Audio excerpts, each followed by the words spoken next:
Hi, good evening. My name is Ben Brind. I am one of the franchisees and branch owners for UMove Sales and Lettings in the UK. And this is a quick video tutorial about how to put a blue sky into a property photograph for listing, whether that's for sales or whether it's for lettings.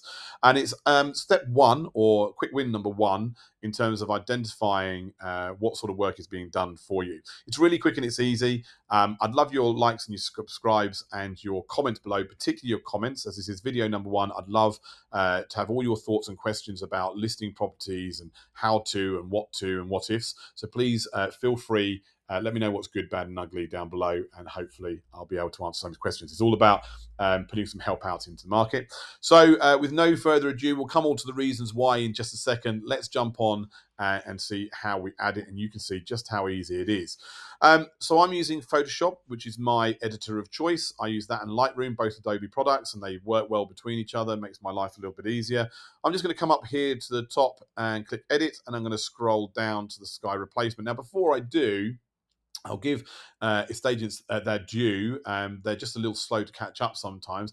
8 years ago when I started, we would have had to remove the sky background, the grey background, put in a new background, blend them together, colour match, shade, all those bits and pieces. It would take me 20 minutes to half an hour to do one, sometimes a bit longer if they were particularly complex, sort of lines across them and all those sort of bits and pieces.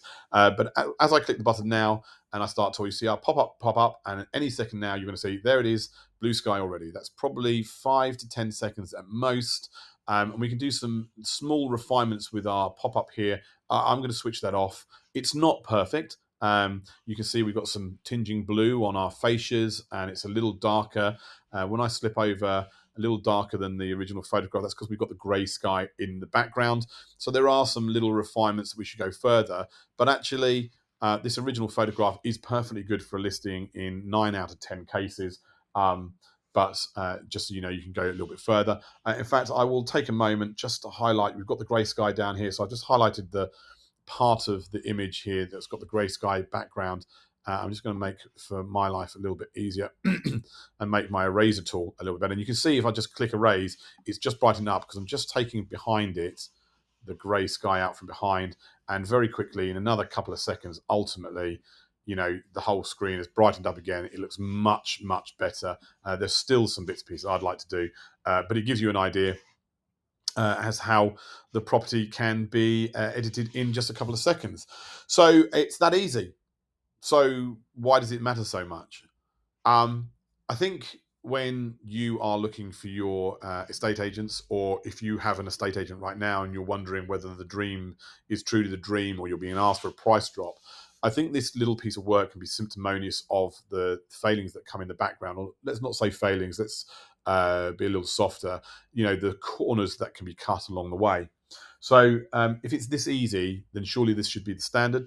So if you look at an estate agent's website, you can very easily see how consistently that is delivered throughout their photographs. Don't get me wrong, some properties are more challenging to photograph than others, obviously, and we have to understand that sometimes. But a blue sky is the bare minimum that you can do to lift the property's face up a little bit and create a little bit more warmth and homeliness and a pleasant neighbourhood feel, like this one in this case. If we flip back to the other one here, you can see the two versions and which one actually feels much more attractive as a proposition. Now, there are a couple of things here. First things first, you will have competition on the high street. And if one agent is making their property look homely and lovely, a neighbourhood like this, and your agent is leaving you to look bleak and stark a little bit more like this, then you are not heading down towards the optimal solution for your property.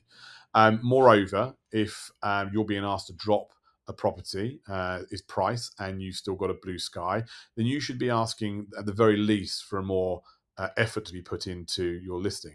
And ultimately, it comes down to the fees that we charge. Okay, so even with, you've seen how quick and easy it is. Even now, if you're going to go to an internet agent and pay £650 to £1,000 plus VAT, it's so easy. It should be done and delivered every single time. In fact, there should be somebody in an office somewhere doing this automatically. If you are with a traditional agent and you're being charged £3,500 to £4,000 plus VAT for this type of house, in fact, that's the average cost of the UK. So if you're being paid £3,500 plus VAT for a property, then you deserve to be getting the value. And it's very easy to put £3,500 into the value of a property when you go through the process property. And I'll run some more videos later on that.